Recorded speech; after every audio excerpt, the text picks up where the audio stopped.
I don't know how long I've been trapped in this warehouse. Months? Years? Too long. Sometimes I stumble about, trying hard just to remember my own name. Other times I remember everything too vividly. This is where I died. I've been stuck in this warehouse ever since, unable to leave. What was I doing here? Why was I killed here? I get that cold feeling like an ice pick at the back of my neck. Something's about to happen.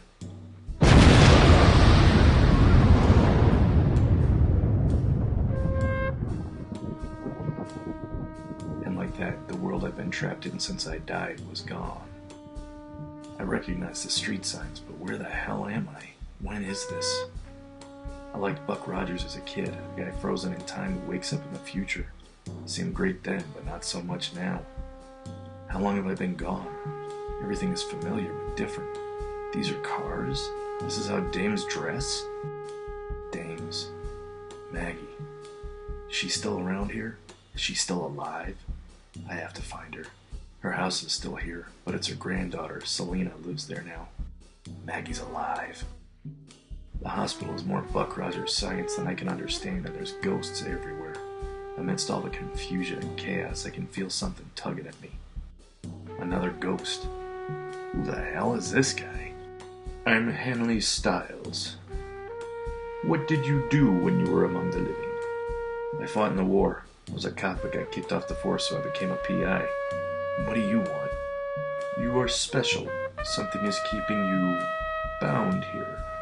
What would you say if I told you I could help with that? I'd ask what you want. A minor thing.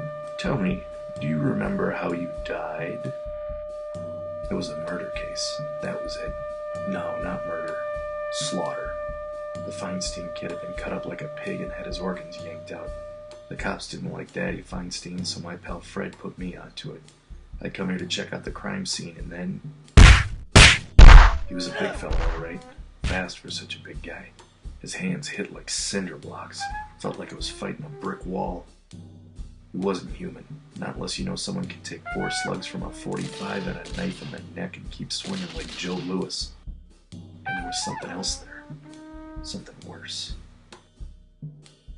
10 minutes with Hanley and I'm making the acquaintance of Eddie Chang, a brain-dead coma patient with an unsolved almost homicide of his own. A few minutes after that and I'm wearing Chang's body like a cheap suit. It ain't an easy fit, but I gotta have some way of getting out amongst the living, so it'll have to work. I got things to do. I gotta fix things for Maggie. If I want to move on, I gotta solve my own murder. Before all that, I gotta handle things for Eddie Chang, and I gotta do it wearing a body that weighs a $1.05 soaking wet. This ain't gonna be easy.